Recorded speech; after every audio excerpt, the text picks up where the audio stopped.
23 March 1931 ભગતસિંહને જ્યારે ફાંસી દેવાની હતી ત્યારે એને ચરણસિંહ નામનો એનો જેલર એને આવીને કીધું હતું તને કાલ ફાંસી દેવાની હતી એ બંધ રહ્યું છે અને આજે તને ફાંસી દઈ દેવાની છે ને તારી પાસે હવે 1 કલાક છે આલે આ વાહેગુરુનો ગુટકો વાંચી લે અને તેથી હાથમાં ગુટકો લઈ ચુંબન કરીને ભગતસિંહે પાછો આપી દીધો મારે નથી વાંચવો કાં તો કે બધા મીડિયા વાળાની દ્રષ્ટિ મારા ઉપર છે ને છેલ્લે હું આ બધું વાંચવામાં રહું તો કે આ મોતથી બી ગયો એટલે વાંચે છે તો તમારી છેલ્લી ઈચ્છા શું છે ભગતસિંહને પૂછવામાં આવ્યું ત્યારે ભગતસિંહે કીધું તો હે છેલ્લી ઈચ્છા શું છે એ પૂછવામાં આવ્યું એટલે કીધું કે છેલ્લી ઈચ્છાનું કહેતા હો તો જલ્દી ફાંસી આપો એનાથી મોટી કોઈ ઈચ્છા નથી કે પણ આવી કઈ ઈચ્છા હોય કે હા મને જટ ફાંસી આપો કારણ ઈ ગીતામાં ભગવાન કૃષ્ણ કનૈયાએ કીધું છે કે એક કપડાની જોડ કાઢી નાખી અને જેમ બીજી પહેરી એમ આત્મા એક ખોળિયું છોડીને બીજું ખોળિયું ધારણ કરે ભગતસિંહ કે મને જલ્દી ફાંસી આપી દો જલ્દી શહીદ થઈ જાઓ અને પાછો ભારતની અંદર કોઈ જનેતાના ખોળે અવતાર લઈ અને પાછો આવી જાઓ જેહાદની મસાલ લઈને આવી જાઓ હજી મારો દેશ આઝાદ નથી થયો ભલા માણસ એટલા માટે મને જલ્દી ફાંસી આપી દો એવા એ જે લોહી રેડા છે અને વલ્લભભાઈ પટેલ એક રજવાડાને ભેળા કરી અને આ દેશની ધરતીના રાજા મહારાજાઓએ પોતાના રજવાડાને કુરબાન કરી દીધા મારો દેશ અખંડ રહેતો હોય મારો દેશ એક રહેતો હોય ભાવનગર મહારાજ કૃષ્ણકુમાર સિંહજી હવારમાં નામ લઈને તોય આપણો દિવસ સુધરી જાય એમણે કીધું કે મારો દેશ અખંડ બનતો હોય તો 18 ભાદરે એના માટે હોળગોળ છે લાખો યુવાનો દેશ માટે પોતાની કાયાને બોમ્બ બનાવી અને ફોડવા માટે જ્યારે તૈયાર હતા દેશ આઝાદ થયો નહોતો એ વખતની વાત અને એ વખતે અડધી રાતના સમયમાં એક યુવાન છે એ અંગ્રેજોની સાવણીની માથે હુમલો કરી એટેક કરી અને પછી ભાગેલો આઝાદી પહેલાની વાત છે વાત નાનકડી છે પણ મને ગમે છે આ ગીત આવ્યું એટલે અને એમાં એટેક હુમલો કરી અને ભાગ્યો યુવાન વાહે અંગ્રેજોની ટુકડી છે એ દોડી આવે છે ને એમાં અંધારામાં એક નાનકડું ઝૂંપડું અને હળી કાઢીને ઝૂંપડામાં દીવો બળતો તો એમાં યુવાન હતાઈ ગયો ભારતનો યુવાન અને એમાં અને એ યુવાન જ્યારે ભાગ્યો તો વાહે અંગ્રેજોની ટુકડી હતી અને હતાઈ ગયો એક ઝૂંપડામાં અંગ્રેજોની ટુકડી આગળ વહી ગઈ સાહેબ અને એમાં એક વૃદ્ધ ડોસી 75 વર્ષના અને એક 22 વર્ષની દીકરી ઝૂંપડામાં એકલા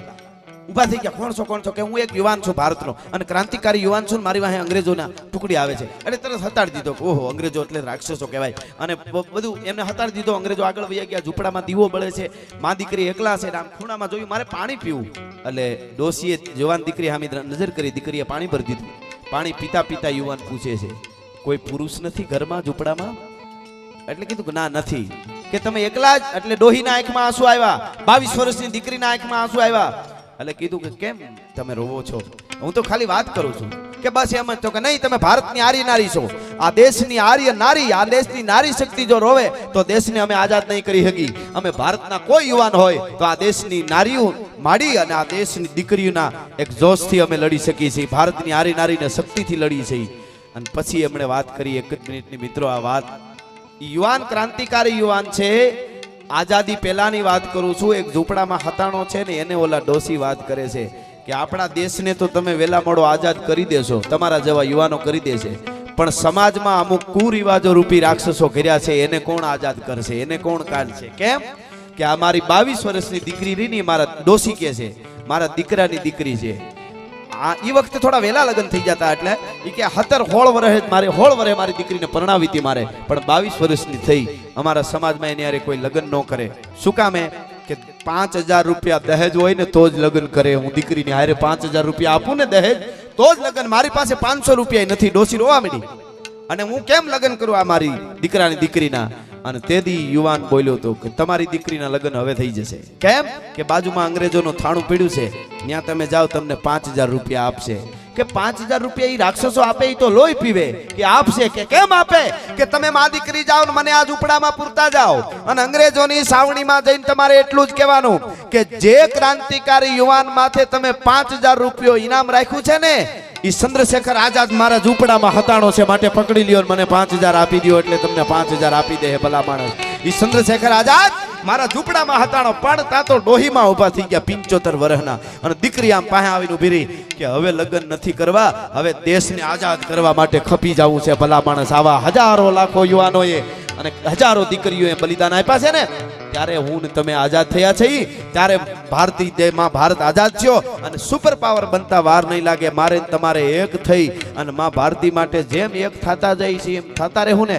તો ભારતની સુપર પાવર બનતા વાર નહીં લાગે. હું બિલકુલ જ્ઞાતિવાદ નથી કરતો કે કોઈ જ્ઞાતિ હિન્દુ હોય કે મુસ્લિમ હોય બધા એક થઈને રહીએ ને એમને હું માનું છું. પણ અહીંયા રહી અને જે તોડવાની વાતો કરે છે એના માટે હું કાયમ બોલવાનો છું અને બોલવાનું છું. વાત પાકી છે અને એટલે મારા પ્રોગ્રામમાં કાયમના માટે હું જાહેરમાં એમ કહેતો કે ઓલો ઓવેસી એમ કહેતો હોય કે મારા ગળે કટાર રાખો તો ભારત માતા કી જે ન બોલું તઈ મને એમ થાય કે આજ મારો રાણો પ્રતાપ નથી નકર ઓવેસીના બાપની ત્રેવડ નથી મારા હિન્દુસ્તાનમાં બે શ્વાસ ભરી શકે ભલા માણસ. તેથી જો જ્ઞાતિવાદ નથી, જો જ્ઞાતિવાદ હોય ને તો હું આ વાત ન કરું. હું કાયમના માટે રાણા પ્રતાપને યાદ કરું છું ને એની હારવારે હાકેમ ખા સૂરને યાદ કરું છું. રાણા પ્રતાપ માટે એને માથું આપી દીધું, કોક દી વાંચજો. હું ભગતસિંહ ને ચંદ્રશેખર આઝાદને યાદ કરું છું તો અશફાકુલ્લા ખાનને પણ યાદ કરું છું. એને કોક સમજાવવા ગયો તો એવો. હવે તો સારું છે ભારતમાં ઓલી બેન બોલી ને બીજું પાકિસ્તાનનું એનો શબ્દ તો હું અહીંથી ન જ બોલી શકું, પણ એ શબ્દ એ બેન બોલી ઓવીસી હળી કાઢી માયક લઈ લઉં નકમ ડખો થઈ જાય પછી. પણ અંદરથી હું છે એ પાછું જોવું પડે ને, કારણ કે આપણા તેજમાં કેમ કોઈ આવું નથી કરતું ભાઈ, અહીંયા આવીને કેમ ન કર્યું. હું મારા વિશે હું કાયમ કહું છું, મારા વિશે કોઈ બોલે તો હું કોઈ દી જાહેરમાં કાંઈ નહીં કહું, એ મારો પર્સનલ રીતે જે કંઈ કહું તે. પણ મારા દેશની જ્યારે ધર્મની વાત આવે છે ત્યારે હું માઇક ઉપરથી બધી આ વાતો કરતો હોઉં છું. એટલા માટે હું કાયમના માટે કહું છું કે હું અબ્દુલ હમીદને પણ યાદ કરું છું. સાહેબ જો જ્ઞાતિવાદ હોય તો કેવી રીતે કરો. પાકિસ્તાનની સામે 65નું જ્યારે યુદ્ધ થયું 1965, કુકદી વાંચો, ચાઇનાની હારે પણ લડવામાં એ હારે હતો 1962માં. એના પછી આતંકવાદીને જીવતા પકડવામાં અબ્દુલ હમીદ હતો અને પછી 65ના યુદ્ધની માલિકો લડતા હતા. છામટી ટેકું પાકિસ્તાનની જ્યારે સામે આવવા મંડાણી, જ્વાળાના ગોળા ફૂંકવા મંડાણા અને એમાં ખબર પડી કે આપણી સેના ઓછી છે ને આપણને હળગાવી દે. અને તેથી આપણા યુવાનોને થોડીક મૂંઝવણ થઈને ત્યારે અબ્દુલ હમીદે એમ કીધું હતું કે આ ટેન્કુ હવે શું કરશો આપણે, હામી ટેન્કુ આવે છે. અબ્દુલ હમીદે કીધું કે ટેન્કુને હળગાવી દે તો કે પણ ટેન્કુને હળગાવી તો થોડી ખીચડી ખાવી છે કાંઈ, ટેન્કુને હળગાવી દેવી એટલે હામી આવતી હોય ગોળા જરતા આવતા હોય ને કેમાં. તો કે તો હવે હું જાઉં છું, વાંચી લેજો જબર આ જેવી તેવી. આના માટે મને ગૌરવ છે સાહેબ. અને અબ્દુલ હમીદ ત્યાંથી આપ જાણો છો એ લડાઈમાં એને જે કરી બતાવ્યું છે પોતાનું પરાક્રમ. 4 ટેન્ક પાકિસ્તાનની હળગાવી દીધી હતી. 4 પાકિસ્તાનની ટેન્ક હળગાવીને પાછો આવ્યો જીવતો અને પછી કોકે કીધું કે તને પરમવીર ચક્ર મળશે. પણ એમાં 5 ટેન્કો હળગાવી હોય તો બહુ સારું હતું, 5નો આંકડો હારો. તો કે તો થવા દો, કાલ હવાર બીજે દી 3 ટેન્ક બીજી હળગાવી, આગલે દી 4 ટેન્કો પાકિસ્તાનની હળગાવી, નાની વસ્તુ નથી. આગલે દી 4 અને બીજે દી 3, 7 ટેન્કો હળગાવી અને માં ભારતમાં તે શહીદ થઈ ગયો. એ અબ્દુલ હમીદની જનેતાને અહીંયાથી કરોડો વંદન કરું છું. હું કાંઈ જ્ઞાતિવાદની વાત મારા દેશને તોડવા નથી નીકળ્યો, હું સાહિત્યકાર છું. પણ અહીંયા રહીને અહક થાય છે ને એટલે અમારાથી કહેવાય જાય. આવડું મોટું મંદિર બને છે અહીંયા આ ધર્મ માટે, તો આખું ભારત ગૌરવ લેવું જોઈએ. પણ આમાં કોઈ અમુક વાતો કરે કે આટલા બધા ના તેને, એટલે હું અમુક દાખલા દઉં છું કે આપણને નથી સમજાણું. એની પહેલા 500 વર્ષ પહેલા દિલ્હીના બાદશાહ અકબરને ખબર હતી કે આવું બધું કરાય, ટેચ્યુ મુકાય. આ ટેચ્યુમાં ઘણા વાતો કરતા હતા ને, એકચ્યુઅલી આટલા ખર્ચ કર્યા તો આના બદલે આ કરવું હતું. એટલે તો અકબર બાદશાહ જેને ખંભે પોણું હિન્દુસ્તાન આંચકા નાખતું હતું, એ અકબર બાદશાહે પોતાના જનાનખાનાની સામે 2 હિન્દુ યુવાનોના પુતળા ઉભા કરેલા ફતેહપુર સિકરેમાં. જોઈ લેજો, 2 જયમલ અને પત્તા નામના 2 રાજપૂતોના પુતળા ઉભા કરેલા અને એના મંત્રીઓએ વાંધો ઉઠાવેલો, ઉસકો તોડ દો, ઉસકો હટા દો, બુથ को क्यों रखा है, हम बूथ को तोड़ते हैं. અકબર બાદશાહ માન્યો નહીં. પછી એના જનાનખાનામાં વાત આવી, એની રાણીઓએ એવું કીધું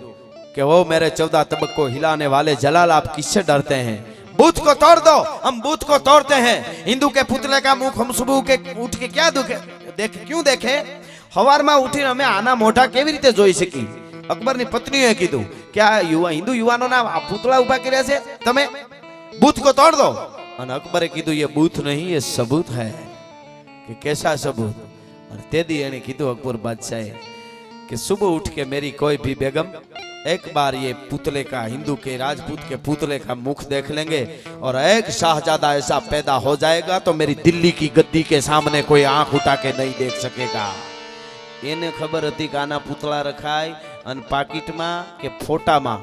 કે મોબાઈલની સ્ક્રીન ઉપર કે ઓફિસમાં ક્યાંય ફોટા રાખો ને તો શિવાજીના રખાય, પ્રતાપના રખાય, વલ્લભભાઈ પટેલના રખાય, માં ઉમિયાના ખોડિયારના પીઠળના રખાય, શાહરૂખના સલુ ફલુના ન રખાય, સાઈન ફલુ થઈ જાય। આ પરંપરા આપણી નથી। એટલા માટે કહું છું હા નકર આપણે કોઈ એને બીજું કોઈ વાંધો નથી પણ અમુક વાંધો છે આવું કરે છે એટલે પાકિસ્તાનને ભીડ પડે તો કેટલા કરોડ આપ્યા વાંચી લેજો શાહરૂખ ખાનને અહીંયા કેટલા આપ્યા ઈ વાંચજો આંકડો તમને કહી દે કે આને હું કામ અમે આમ કરીએ છીએ બાકી આપણે કાંઈ બીજો વાંધો નથી પણ આ વાંધો છે એટલે કહેવાનો મારો અર્થ એ છે કે હું એક કરવા માટેની વાતો મારા પ્રોગ્રામમાં કરું છું પણ આપણે અને હવે તો સારું છે આવા બધા મિત્રો પાસેથી શીખવું જોઈએ। આટલા કરોડોનું આવડું વિશ્વના ઊંચામાં ઊંચું મંદિર આ મિત્રો બનાવતા હોય તો સંગઠન વગર થયું હશે તો સંગઠનમાં શીખવા જેવું છે। બાકી આવે ભાર તો આવે ગામડામાં જૂના જમાનામાં તો આડહર આવતા ને મકાન બનાવે ઘર તો આડહર ને વળા ને બધું આવે એટલે એમાં આડહર હોય ને એમાં વળા આવે એટલે વળા ઉપર એક એક ખીલો આવે વળે વળે ખીલો મારેલો હોય આડહરમાં નકરા ખીલા આવે જેટલા મોટા થાવ એટલા ખીલા ધડીંગ ધડીંગ આવશે એટલે એ તૈયારી રાખજો રાખજો રાખજો હા જેટલા મોટા થાવ એટલા ખીલા આવવાના છે અને આવવાના છે એમાંથી જે હાર પાર નીકળી જશે ને ઈ આવડું મોટું મંદિર બનાવતા વાર નહીં લાગે બાકી ઈ તો સીધી જ વાત છે ને હા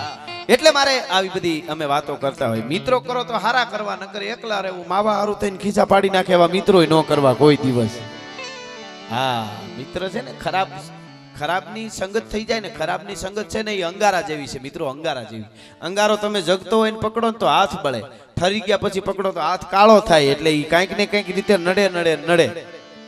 એટલે સજ્જન માણસ અમુક અને સલાહ દેવા જેવા હોય ને દેવી સલાહ છે ને બધાય ન દેવાય હામો લીએવો હોય તો દેવાય નકર જંગલમાં બહુ વરસાદ વરસતો હતો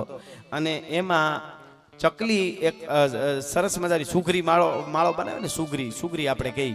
એ સુગરી બરાબર માળો ને માળામાં હિંચકતી હતી સુગરો ક્યાંક આડાવળો ગયેલો અને એમાં હામો વાંદરો ને વાંદરી હતા એ બેઠા હતા ડાળ માથે ને આખા ધ્રુજતા હતા એટલે સુગરીએ એને કીધું કે હે વાંદરા મારે તો ખાલી ચાંચ છે મારે હાથ નથી ખાલી પગ છે તોય મેં આવો સરસ માળો બનાવી લીધો તો તમે બનાવી લેતા હો તો એટલે વાંદરાને કહે ઈ કે આપણને ઈ આવી સલાહ શું કામ આપે ખબર કે હા શું કામે તો કે એને માળો છે એટલે બોલો આ સલાહ દીધી ઈ કે તો કે એનો માળો તોડી નાખો એટલે સલાહ દેતી બંધ થાય તો બોલો ઓલો વાંદરે ઉલાળી માળો સુગરીનો તોડ્યો માંડ ઉડીને ભાગી એમાં સકો આવ્યો ક્યાંકથી ઈ કે હું થયું સુગરો આવ્યો એને કીધું હું થયું કે મેં આ વાંદરાને સલાહ આપી કે આવું કંઈક બનાવી લેતા હોય તો આ ઠંડી લાગે અને ત્યારે સુગરાએ બહુ સરસ કીધું કે સુમત દેમાં સુગરી જેનું કમતે મન કોળાય જે આવેલા અવળા આખરે એને સવળા કેમ સોહાય વાંદરી નાવને સલાહ ન હોય સલાહ જેને દેવાતી હોય એને દેવાય જેને લેવું હોય એને દેવાય બાકી વાંદરી નાવને સલાહ ન હોય એમ સલાહ પણ એવા માણસની લેવી સલાહ એવા માણસને દેવી મિત્ર એવા માણસને કરવા આ પ્રોગ્રામમાં જે વાતો હું કરીશ એ દેશભક્તિની વાતો લોક સંસ્કૃતિની વાતો આપણી વાતો પરંપરાની વાતો અહીંયા જે કાંઈ 2-3 કલાકનો આ ડાયરો આ ઉમિયા ધામવાળા મિત્રોએ જે રાખ્યો છે વિશ્વ ઉમિયા ધામવાળા મિત્રોએ એ આપણે સારી નહીતર એમના એ બધા ફાળો કરી છે કે મને ખબર અત્યારે બહુ સારું પટેલ અમેરિકામાં પટેલના બંગલાઓમાં ભૂરિયા ભાડે રહીએ છે મને ખબર છે એવી જમાવટ કરીશ બોલો અને હા અને મને અમારા તખતદાનભાઈ રોહડિયા એટલે દાન અલગારી એની રચના છે તમે કદાચ સાંભળ્યું હોય મોજમાં રહેવું રે બરાબર એ રચના એવી ઘણી છે પૂજ્ય મોરારી બાપુ પણ વાત બોલે છે આવી ઘણી રચના એ તખતદાન રોહડિયા અલગારી ચારણ હતા એમણે લગ્ન પણ નહોતા કર્યા અલગારી ચારણ એને હાચવા આગ્રા બહુ હતા એવા એને ફાવે તો ખાતા એને જરાક અવળું લાગે તો ખાતા ઊભા થઈને હાલતા થઈ જાય દરબારો એમને બહુ હાચવતા તો એટલા અલગારી કે એને કોઈથી કહેવાય નહીં 1 મહિનો કોઈ દરબારને ત્યાં રોકાણા હોય 1 મહિનો રોકાણા હોય અને પછી એને ત્યાં મહેમાન હોય કે કવિરાજ એક દુઓ સંભળાવો કે નથી બોલવું એવા ટૂંકમાં અલગારી માણસ ઈ કોઈનું લખે નહીં પણ એને પટેલ માટે 2 લીટી લખી હું તમને કહું એટલે દેખાય તો લખે એમ અમે પથરાને કંઈક પાડી જઈએ એનું લખી એમ એને લખ્યું છે કે કલ્પના અને ઘોડે ચડે નહીં તે કણબી આ સીધી વાત કરી બતાવું કલ્પનાના ઘોડા ઉપર ન ચડવું કલ્પનાનો ઘોડો છે ને એ હાવ ખોટો છે કલ્પના ને ઘોડે ચડે નહીં તે કણબી અને જાંજવાની પાછળ પડે નહીં તે કણબી. જાંજવાની વાહે ન દોડે, ઈ તો દરિયામાં ધ્રુબકો મારે કે કાં તો હાચા મોતી હાથમાં આવે છે, નકર પછી જે થાય તે લોઢમાં કૂદી પડશું. કલ્પનાને ઘોડે ચડે નહીં તે કણબી, જાંજવાની પાછળ પડે નહીં તે કણબી. અને પોતાના પરસેવાનું બનાવીને અમૃત દુનિયામાં કોઈને નડે નહીં તે કણબી. આ તખતદાન રોહડિયાની રચના છે, દાન અલગારીની રચના છે. મારે મારું ઊભું કરવું છે. એવા મિત્રો આવું સરસ આ પ્રોગ્રામ કર્યો છે કે આ સંસ્કૃતિની વાતો અત્યારે સાંભળે છે, બહુ સારી વાત કહેવાય. મારે આમ આનંદ, મારા આનંદ માટે હું કાયમ કહેતો હોઉં છું મામા કે અત્યારે બધાએ હનીસિંહમાંથી હલ્દીના મેદાનમાં યુવાનો આવ્યા છે. બધા અમારા માટે બહુ સારી વાત છે કે આવી વાતો સાંભળે છે. હનીસિંહમાંથી હલ્દીના મેદાનમાં આવ્યા એમ. એટલે તમને કહી દઉં કે મિત્ર કરો તો હારો કરવા કહેતું તો એટલું જ નહીં, ભટકાવું તો કેવે ઠેકાણે ભટકાવું એ જોઈ લેવું.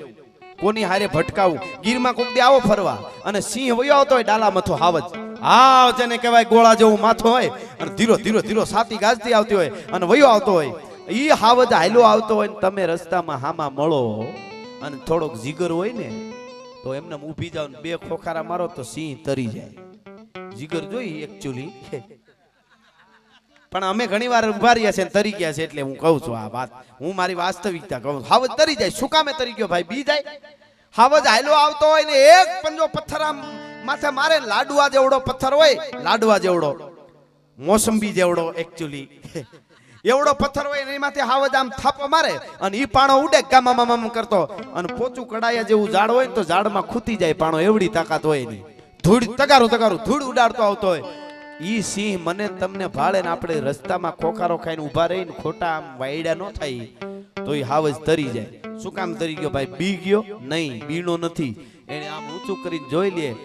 આમ આમ ઊંચું કરી અને જોઈ લે અને એટલું જ મનમાં વિચાર કરે કે બિચારો માણસ છે, મારી થોડી વડ છે એટલે હાવજ તરી જાય છે ભલા માણસ. હા, હાવજને ખબર છે કે આ વડ જ નથી, આના સામે બાજુ તો હું ભૂંડો લાગુ. એટલે હું કાયમ એક દાખલો દેતો હોઉં કે આપણે અમદાવાદમાં તમારે ઘણી ભેંસો શોટ આવીને મરી ગઈ હોય, ઘણી ભેંસો એક્સિડન્ટમાં મરી ગઈ હોય, ઘણી ભેંસો ગલટી થઈને મરી જાય. કોઈ દી મીડિયામાં આવ્યું કે ફલાણે ઠેકાણે આજ ગલટી થઈને એક ભેંસ મરી ગઈ? મીડિયામાં ન આવે, કઈ સમાચારમાં આવતું હશે એવું કઈ ભાઈ. પણ સુરતના એરપોર્ટ ઉપર એક પ્લેન આરે ભટકાણી, આખા દેશના મીડિયામાં બહારાટો બોલ્યો, ભટકાણી. ભટકાવું તો એવા આરે ભટકાવું દુનિયાને ખબર પડે કે તારી ભલી થાય, તારી ભટકાણો હો ભાઈ.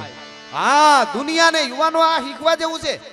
ભટકાવું તો એવે ઠેકાણા. હિન્દી ચેનલોમાં બહારાટો બોલ્યો તો આ દેખिए ये गुजरात के सूरत का एयरपोर्ट है, उधर से प्लेन आ रहा है, उधर से भैंस जा रही है, देखिए कैसे टकरा रही है, देखिए एयरपोर्ट में भैंस कैसे हो सकती है. मैं कीधु हो सकती है, सूरत में हमारे मालधारी हैं, क्यों नहीं हो सकती? अगर पाकिस्तान वाला ज्यादा इधर उधर हुआ तो भादरवे महीने में हमारा मालधारी का पाड़ा फाटीन धुआड़े जाता है. काठियावाड़ी हिंदी છે હા, હમણાં એક ઠેકાણે અમારો પ્રોગ્રામ હતો ને તો મને કે અહીંયા હિન્દી ઓડિયન્સ વધારે છે, આપણા રાજ્ય બહાર પ્રોગ્રામ હતો મારો. મને કે અહીંયા આપણું હિન્દી ઓડિયન્સ વધારે છે એટલે મને કે તમે હિન્દી બોલજો થોડુંક એટલે મજા આવે, બધાને સમજાય. એટલે મેં હિન્દીમાં ચાલુ કર્યું તો એક ભાઈ હિન્દી ભાષી આવીને કે તમે હિન્દી બોલો છો ને એના કરતા ગુજરાતી બોલો એમાં થોડુંક અમને વધારે સમજાય છે માટે ગુજરાતી બોલના. भाद्रवे महीने में मालधारी का पाड़ा फाटी धुआड़े जाता है और बादता बादता बॉर्डर पार करेगा तो पाकिस्तान को खूंदी नाखेगा. केवानो मारो अर्थ ई छे वड वगर कोई दी धींगाणो न कराय. એટલે ભરવેલારી કટારી માં ગયે તને કણા કપાળો હંબારી કટારી માં હોવત સંગ્રામ તો હેમ જરી નીચેની મનારી સાત્રવા કા હૈયા હજાબિયા માંગે તારી દોલારી.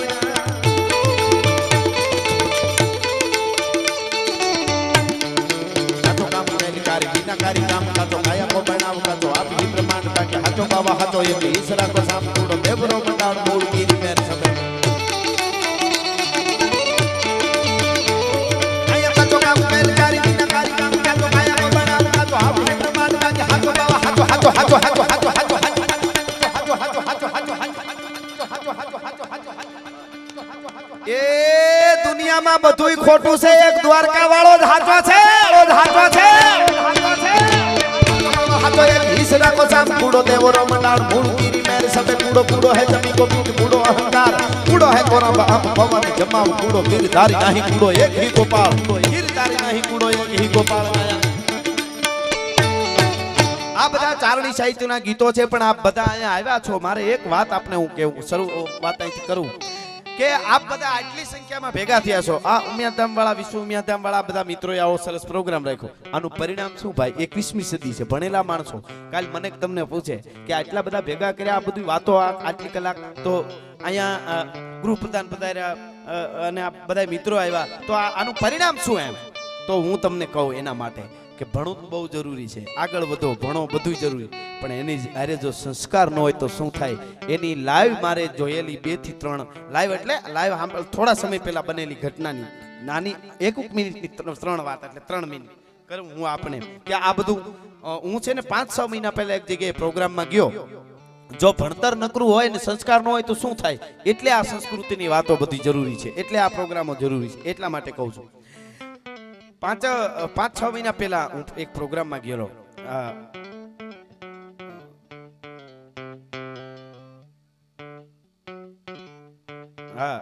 વિશ્વ ઉમિયાધામના શિલાન્યાસ પ્રસંગે કળશ પૂજા વિધિ નિમિત્તે સાબરમતી ના ધારાસભ્ય અને ફાઉન્ડેશનના પ્લેનેટ ટ્રસ્ટી શ્રી આ શું છે હું ભણવા ગયો તો અહીંયા ન હોત પાછું એવું છે હા તમને આમ મજા આવે કે ખબર નહીં પણ મજા આવશે હું તમને વાત કરું હું એક ચોપડી ભણેલ નથી એક દિવસ ભણેલ નથી મારું નેસ લીલાપાણી નેસ છે કનકાઈ બાણેજની વચ્ચે અને મેં 13 વર્ષનો 14 વર્ષનો થયો ને ત્યારે પહેલી વાર બસ જોઈ આપણે બસમાં બેસી ને 14 વર્ષનું થયું ત્યારે બસ જોઈ મારા માં અને અમે કનકાઈથી બસ નીકળે અને વિસાવદર હતાધર જાય એટલે અમે જાતા હતા હું આલ્યો આવતો તો હું નાનો હતો મારા માએ મને કીધું કે આપણે સીટ બેહવાનું મળી જાય તો સારું એમ તો બસ ઊભી રહી કનકાઈ નું પાટીઓ મારે કહેવાય ત્યાં કનકાઈથી વિસાવદર જતા વચ્ચે બસ ઊભી રહી અને ધૂળિયો કેળો અહીંયા કઈ ડામર તો હજી નથી અને ઊભી રહીને તો હું આમ હળી કાઢીને ચડ્યો ને મેં જોયું ને તો આખી ગેલેરી ખાલી આમ ગેલેરી હોય ને આખી બસમાં વચ્ચે એ આખી ખાલી મેં મારમાન કીધું લે માં ઘણો બધો મગન છે મગન વચ્ચે મગન હોય મારમાં કે હું બેહી ગયો નીચે મારમાં કે એ નહીં સીટ ખાલી હોય તો એ તો ખાલી જ હોય કે મને એમ કે આ બધો મગન જ છે આમાં ભરી દેતા છે આમ જેમ ખોળની ગુણ્યું ભરે એમ કહેવાનો મારો અર્થ પણ છતાંય અત્યારે બોલી છે મારા પૂરતું સાંભળે છે આપ બધા સાંભળો છો સંસ્કૃતિની વાતો લઈને હું નીકળ્યો છું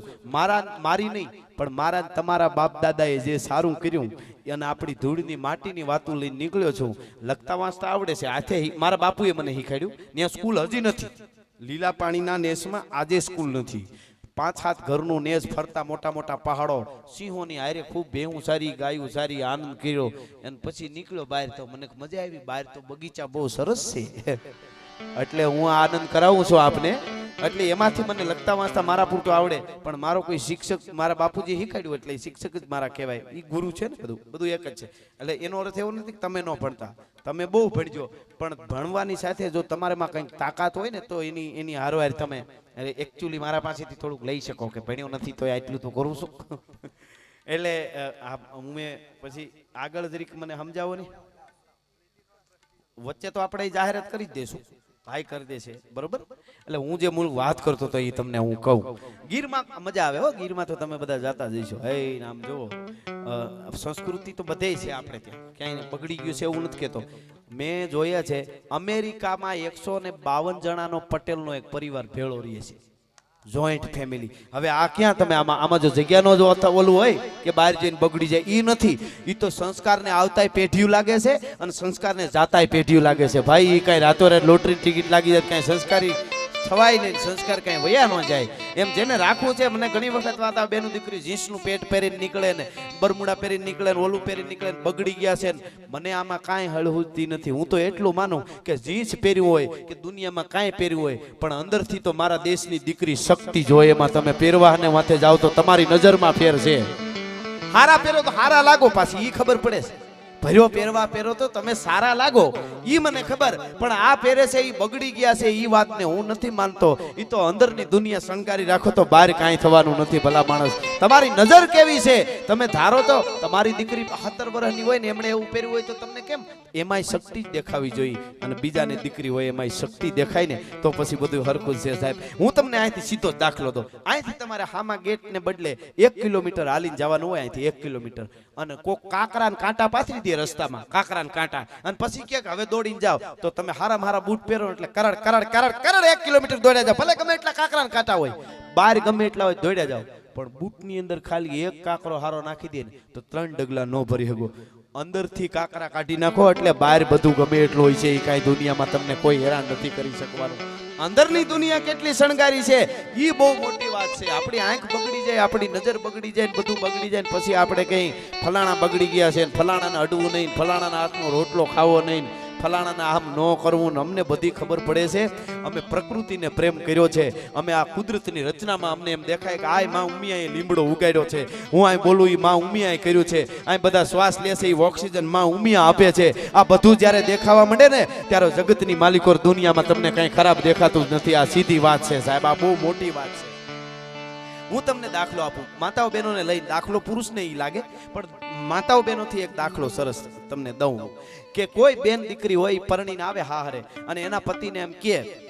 મારા પતિ સિવાય મારું દુનિયામાં કાંઈ નહીં, મારો પતિ મારો પરમેશ્વર, હું મારા પતિને ચાહું છું, મારા પતિને જ હું પ્રેમ કરું, મારો પતિ મરે તો હું મરી જાઉં, મારો પતિ જીવે ત્યાં સુધી જીવું, એટલો મારા પતિને ચાહું. આવું કોઈ દીકરી એમ કે, અને પછી કે પણ મારો પતિ જો, મારા પતિની માં તો કે છેટી, પપ્પા તો કે આઘા, એનો પરિવાર, એનું ઘર તો કે સાફ ન કરું કાંઈ, એનું વાડી તો કે મારે કાંઈ લેવા દેવા નહીં, એની ગાડી મારે કાંઈ લેવા, મારો પતિ જ પરમેહર, એની બેન એનો પરિવાર તો કે ઈ મારાથી છેટા રહેવા જોઈએ. પતિને ઈ બેન કેટલા વાલા લાગે એના પત્ની, ઈ કયો તમે?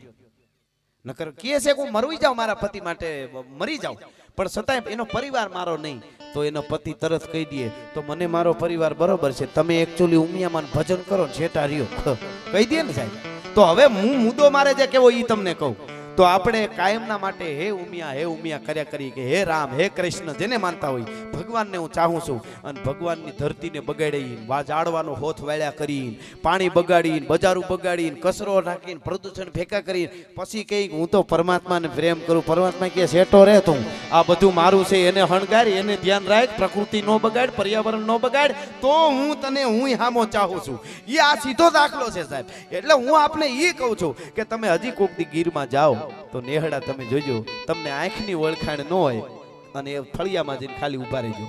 મારો બાપલિયો આવ્યો, મારો આવો બાપા આવો, ક્યાંથી આવ્યા એ નહીં પૂછો, આવો બાપા આવો, ટાણું છે જમાડી દે, પાછા જાઓ એટલે કે આવજો. ઘણા કાર્ડ દઈ દે ને, અમદાવાદ થી ફરવા આવે, હું ગીરમાં હતો ત્યારે, હજી આપતો જતો રહું, અત્યારે જુનાગઢ રહું છું, પણ અમારે કાર્ડ આપતા પેલા કાર્ડ છાપેલા કે અમદાવાદ આવો ને તો એ કે જરૂર આવજો. તો મારા માન એમ મનમાં એમ કરે અમદાવાદ માતાજી નો જવા દઈએ, શું કામે ખબર, અમદાવાદ ત્યાં રાજકોટમાં, જુનાગઢમાં, હોસ્પિટલમાં કોઈ સંભાળે નહીં તો જ અમદાવાદ આવવાનું થાય ગીરમાંથી દવાખાનામાં, બાકી અમદાવાદ કોઈથી જોયું જ ન હોય. હા, એટલે કહેવાનો મારો અર્થ, પણ એક તમને કહી દઉં, આ વાસ્તવિકતા કહું, અમદાવાદની ધરતીમાં બેઠો એટલા માટે આ કહું, યુવાનો, બેનું, દીકરીઓ બધાય છે, વડીલો, એટલે મને પોરસ છે, આ બધા સાંભળો છો ને એ અમારા ભગવાન છો, અમારી માતાજી છો, દીકરીઓ છે એ માતાજી છે, અને તમે બધા ભગવાન, કારણ કે તમે સાંભળો, તમે આવું બોલી ને કે અમારાથી જેવું તેવું બોલાય નહીં. હું કાયમ જાહેરમાં કહું છું કે અમને અમીરાતની, ખમીરાતની, દેશભક્તિની, જમીરની, સતી નારીની અને મહાપુરુષોની ફરમાઈશો આવે ત્યાં સુધી પ્રોગ્રામો કરવા છે. અમને જેથી સનેડાની ફરમાઈશ આવે તેથી ડીઝલ રિક્ષા લઈ લેવી, બાકી પ્રોગ્રામો બંધ, એના માટે નથી બોલતા સાહેબ. અમારા દેશના મહાપુરુષો આવા છે, અમારા દેશની શક્તિ આવી છે, એની વાતોના કોથળા ખંભે લઈને ફરીએ છીએ. ભલા માણસ ઓઠણી ઓઠું ઉડી જાય, ઈ ગીત અમારા નથી. અમારી ધરતીમાં ઓઠણી ઉડે તો એને ખીલા ધરબી દેવામાં આવે, ઈ ધરતી છે ભલા માણસ, ઈ પરંપરામાંથી આપણે આવી છીએ. એટલે હું આપને આ વાત કહું, અમારી ગીરમાં આજ પણ માલધારી 10 વેતર ભેંસનું દૂધ ખાધું હોય અને ઈ ભેંસ ગલટી થાય પછી દૂધ દેવાનું બંધ કરે. વાસ્તવિકતા કહું છું, તમે બધા ભણેલ ગણેલ અમદાવાદની ધરતીના માઢુડાઓ છો, એકલા ખાલી વિચારજો, કાલે જ્યારે હુવા જાવ ત્યારે હુતા કે આવું આ યુગમાં સાચું છે તો આમાં કંઈક તો છે. 10 વેતર દૂધ ખાધેલ, ગાયની વાત નથી કરતો, ગાય તો માં છે કદાચ, એનું તો રાખે, ભેંસ